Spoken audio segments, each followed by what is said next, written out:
I think that is that's enough time, so I think we'll get started on this.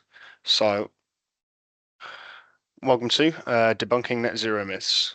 My name's Toby. I'm an energy efficiency engineer with Discerner. My role involves conducting energy audits, developing carbon reduction plans, and implementing energy efficiency measures within the built environment. So that can range from solar PV feasibility, heat pumps, compressed air surveys, focusing on the technical side of things. So at Discerner, we provide a variety of services from deploying renewable energy and grid infrastructure, smart home technology field trials, and energy efficiency in the built environment and life cycle assessments, along with developing our own carbon accounting software, which is Bring About. So a bit of an introduction to the presentation. This is to sort of help you understand the importance of net zero and to address some concerns and misinformation about climate change, renewable technologies, and net zero. It's probably going to take about half an hour, 45 minutes. Please use the chat feature for any questions, and they'll be answered at the end. So to get to the myths, we first have to understand what net zero is. What is net zero? Net zero doesn't mean no emissions. It means balancing emissions emitted with those being taken in so that there's no longer an increase of CO2 in the atmosphere. The best way of achieving this is going to be by reducing those emissions by as much as possible through renewable energy sourcing and energy efficiency, and then offsetting these remaining emissions. So emissions can be separated into different categories, and these are called scopes. The scope one is going to be your direct emissions, and this is what mainly what you burn. So, for example, gas in a boiler, petrol in a car. This category also includes any emissions for refrigerant leaks that act in a similar way to CO2 when released into the atmosphere. Scope 2 is the indirect emissions from purchased electricity and from purchased heat and steam. And your Scope 3 emissions are basically all the other emissions and they're mostly associated with the supply chain businesses, such as disposal of waste, transportation and distribution of goods, commuting and business travel. So I'm now just going to play a short video just to show how net zero for business may look. So if you've got your volume on max, I warn you now.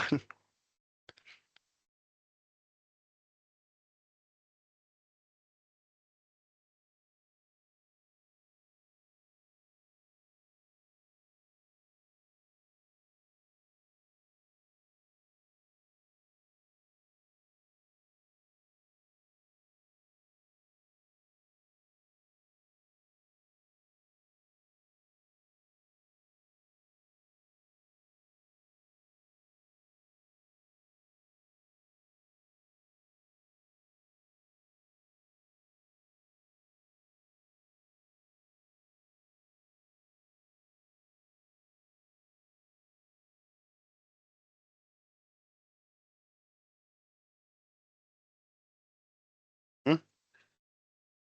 Is it not playing the sound? Oh dear.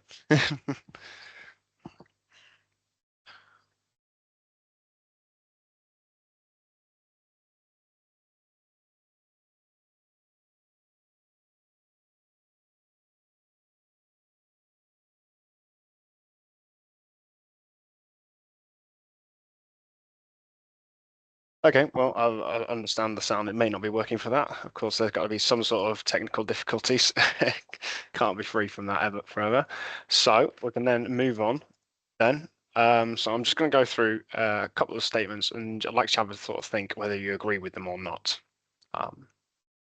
First one would be additional carbon in the atmosphere is due to a natural phenomenon. Net zero is unaffordable, even.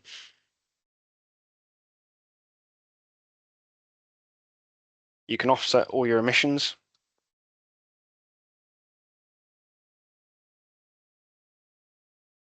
Air source heat pumps don't work in cold environments.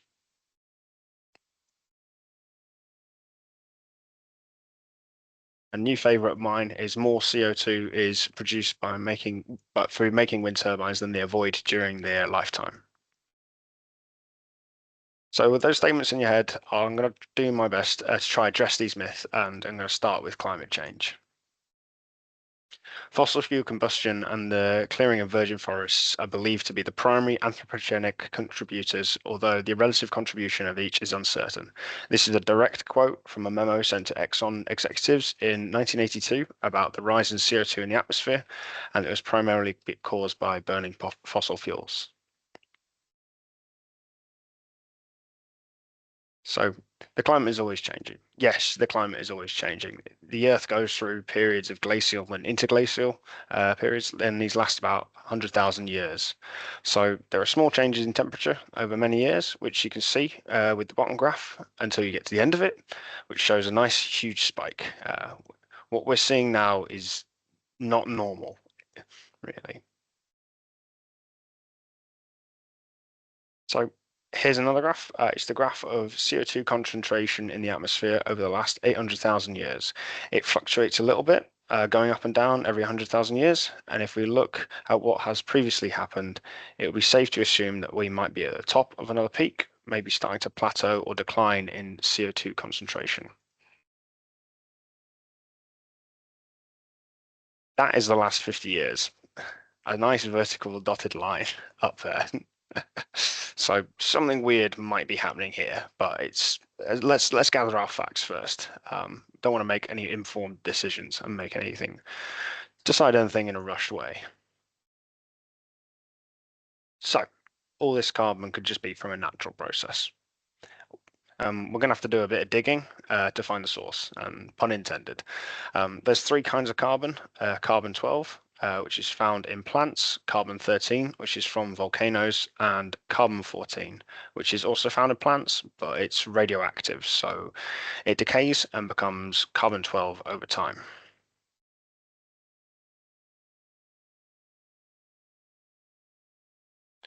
What we can then do is analyze the amount of each carbon in our atmosphere to determine the source.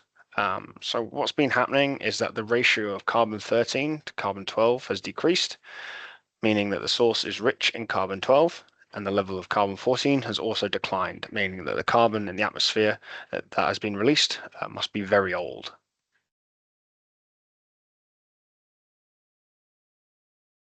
So the pattern here points to a source that again is rich in carbon 12, meaning that it's from plants. It has little carbon 13, so it's not volcanic in origin, and it's very old, so it doesn't contain much carbon 14, or if any at all. So we need to find a source that's really old plant matter, uh, perhaps even so old that it's fossilized. And you can probably guess where I'm going with this one. It's fossil fuels like oil, gas, and coal. So to then get on to some net zero misconceptions. So there's a fairly common argument that because China produces so many emissions, any individual action will not make a slight bit of difference. However, as the world's manufacturer, these emissions are produced by making products for us, and by reducing the demand for these high carbon products, the market will shift to supply this demand to lower carbon alternatives. It's also important to note that China is the biggest investor in renewable energy with 339 gigawatts of capacity just added in just 24. And it's not only these they can make a lot of sort of small changes as well. An example of that would be a classic, such as turning off lights. If every household but did this individually, they could save 12.05 kilowatt hours of electricity annually, which I understand is not a massive amount, but individually. But if the average household, everyone does that. If everyone does that, then there's 28.2 million households in the UK, and that could save over 70,000 tons of CO2, which is not it's just not a small amount of carbon at all.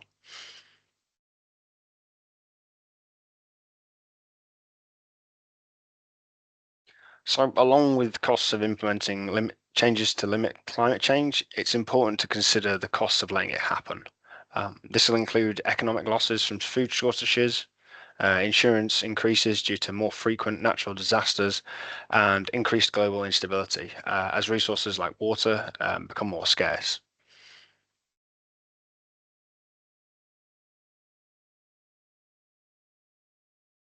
So the Climate Policy Initiative has estimated that the cost of inaction in a report, highlighting that if we do nothing, the social losses are estimated to be $2,328 trillion.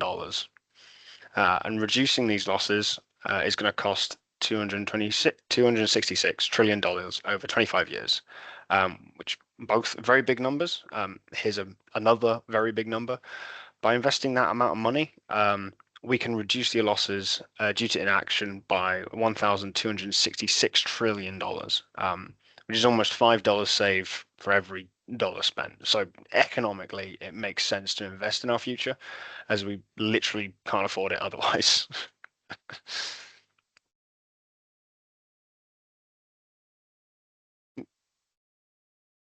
So net zero doesn't have to cost large sums of money. Being more efficient with your energy usage can directly reduce your emissions and save on costs.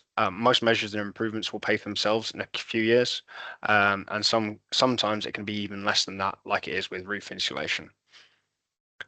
You don't need to spend to save, and you can make savings through changing people's behavior. In one of the energy audits that I've conducted, I've come across an office which had two large electric fans, heaters on full blast. It must have been around 30 degrees there in that room, and the employees were obviously complaining about that it was too hot in there. And their solution to that was to open the windows instead of just turning off the fan heaters that were pumping pumping heat into the space. And that single change in behavior could save up to like £2,000 in a year just by doing that. So by lowering your running costs and your emissions, a business can become more attractive to a supplier, especially with companies looking to reduce their Scope 3 supply chain emissions.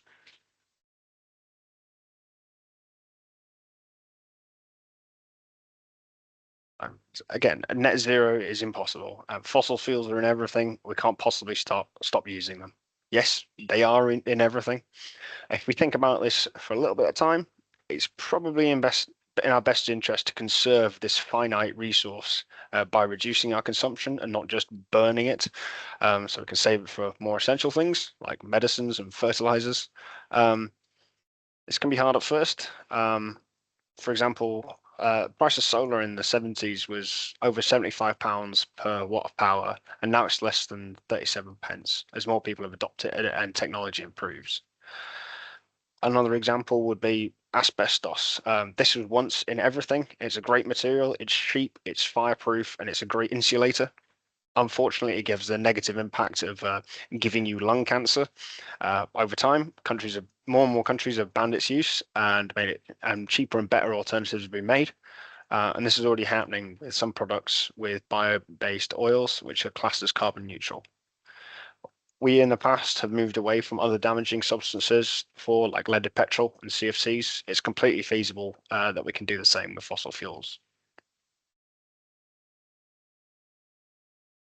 So offsetting and what are its issues? Offsetting emissions is a way of permanently removing emissions from the atmosphere, such as tree planting, algae carbon capture, or renewable energy projects. It's important to keep in mind that offsetting really isn't just an excuse to continue emitting greenhouse gas emissions without making significant efforts to reduce those emissions in the first place. They should only be really used as a last resort for emissions that cannot be eliminated by other means. For example, sort of international air travel. When you find an offsetting scheme, you should really research it, as some aren't quite as green as they seem. For example, one scheme may buy virgin woodland and then get people to pay them not to cut it down. Um, some schemes class threatening to cut down trees that weren't going to be cut down anyway as offsetting. So it's really important to understand what scheme you go for. So I'd like to use a little metaphor to help you understand the issues with offsetting. Imagine your company's carbon emissions are like a messy room. Every day you throw more clothes on the floor, dishes are up on the table, and you just let dust pile up. Now, instead of cleaning your room, you decide to pay someone else to clean their room instead. Maybe in a room across the city, across the town. Um, sure, their space, their area looks great. Your room is still filthy. Um, Sometimes the person you pay may not even tidy their room. They just take your money and say they have. So this is how many carbon offsets work. Companies continue emitting CO2, but pay for tree planting or other projects elsewhere, rather than reducing their own emissions. If everyone just keeps making a mess and just offsets it elsewhere, the problem never really gets solved, and everyone's rooms still remain messy. The moral of this story really is the way to keep things clean and reduce your own mess is first, and then rely that before relying on others to fix it for you. So now I'm going to try and address some of the misconceptions about renewable technologies. So electric cars are more environmentally damaging than petrol or diesel cars, and to understand this myth, I'm going to have to introduce you to life cycle assessments, and this is a way of calculating all the emissions produced from manufacturing the product to its use and then to its eventual disposal. Saying that, for this life cycle assessment, for the electric vehicle and combustion vehicle, the disposal hasn't been included due to lack of data, which is common in this area because it's very new technology. But battery cycling tech is improving, and some companies already reuse the car batteries for such as for grid battery storage systems. So the usual argument against electric vehicles is they produce more emissions in their manufacturing, and the electricity they use is from fossil fuels anyway. I say the best lies are based in a small amount of truth. Yes, the manufacturing emissions of electric vehicles is higher. It's about 40% than combustion engines, and this is mainly due to battery manufacturing. However, due to the electrical grid having many renewable sources, this is offset after about 10,000 miles of use. So the overall lifetime emissions of the electric vehicle is almost a quarter that of combustion vehicles. Another argument I've heard is cobalt and lithium mining is very damaging to those local areas, which is true. It can be. With stricter regulations on the sourcing of material, this can be reduced, as well as manufacturers looking to reduce the amount of materials in batteries, which use more abundant sources, such as sodium, as there's plenty of that in the sea. So reducing the amount of those damaging metals is being done. It's important to keep in mind there's never been a lithium spill in the Gulf of Mexico, the Niger Delta, or the Prince William Sound in Alaska. I wonder what could have caused that.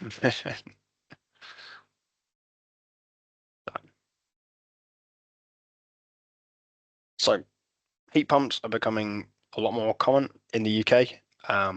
What are they? They're an electrical heating source that uses a physics trick to transfer heat from outside spaces, concentrating it, and then putting it into indoor spaces.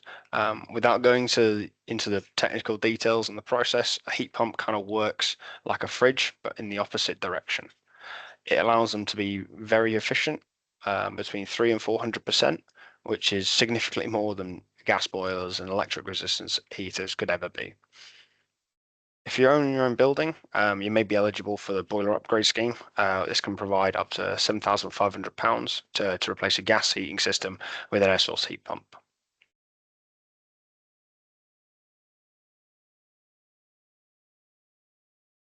So there's another common misconception that heat pumps just don't work in cold environments like the UK, which has been kind of born from poorly made schemes in insulation when the industry was new, and probably hasn't been helped by UK housing stock being some of the oldest and least insulated in Europe. Um, Heat pumps work best when the heating is well insulated and favour constantly running rather than ramping up and down over the day like a gas system would. They can also be designed to work at specific temperatures for the environment they're in. Otherwise, the people in Scandinavia, as you see from the graph, must be very cold, as they are significantly more heat pumps than us, even with their much lower temperatures.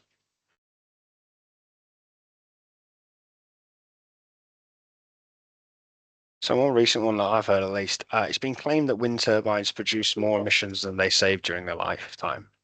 They use concrete in their construction, lubricants in the gearbox, and furnaces to produce steel in the structure. All these processes release carbon.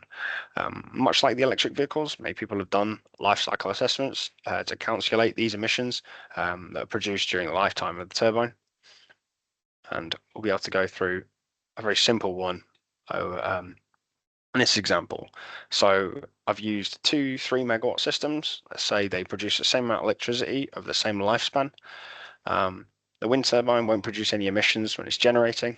So the lifespan emissions are just going to be including the manufacture, construction, maintenance, and decommissioning of the turbine, which comes to 1,770 tons of CO2.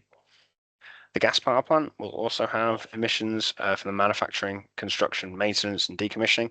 And on top of that, it will also include the emissions from the generation of electricity, which is 488 grams of CO2 per kilowatt hour.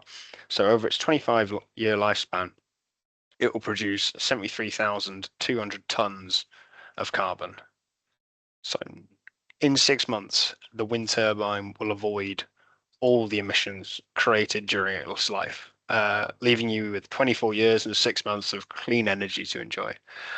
If you wanted, you could replace your wind turbine every year and it would still produce half the emissions of a gas power plant.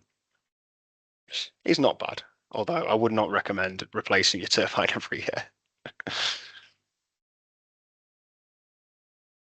So there's a common train of thought that renewables aren't very reliable. I'd sort of like to start on another example. So during the 2021 Texas power cuts, the state governor initially blamed wind turbines freezing up in the winter storms as the cause for this power cut. But it was shown after federal investigation that the wind turbines had worked fine. It was actually, in fact, due to equipment at natural gas and coal power plants freezing, as well as having shortages of fossil fuels to power these plants. And that's what caused the blackout. Renewables have also been helping during heat waves in Texas, as when it's hot, people want to crank up their air conditioning to cool down, resulting in a demand spike for electricity. Luckily, we have something that generates more electricity when it's sunny, which is solar PV. But what can we do when there's cloud or the wind isn't blowing? So even if it's cloudy, the solar PV will generate electricity. It will be at a lower rate, but it will be able to do this whenever it's light. So today up here in Newcastle, it's not very sunny. It's not very windy. Still, about 10% of our electricity is coming from solar, and another 10% from wind. And that's when I checked on it this morning. And at times when there's excess generation, which we do have very windy days, very sunny days. We can use that energy just and store it in energy storage systems to save the electricity for later. And this doesn't even have to be batteries. The largest energy storage system here in the UK is Dinorwig in Wales, which is a pumped hydro system, and that can generate 1,728 megawatts of power. The largest lithium battery storage in the UK is only about 100 megawatts for scale. And other storage methods can include sort of flywheels or alternative battery tech, such as lead acid batteries. So we're not just limited to lithium. There are other ways of storing energy. So the UK grid has changed massively since 2010. The amount of generation from renewables has increased from 6.4% in 2010 to 50.8% in 2024, all whilst the reliability of the grid has increased. This doesn't mean that there aren't problems, such as getting power to people and businesses through old transmission lines or dealing with the reliability of renewables. All of these have solutions, and they are being sorted as we speak through grid modernization schemes and new battery storage and nuclear facilities.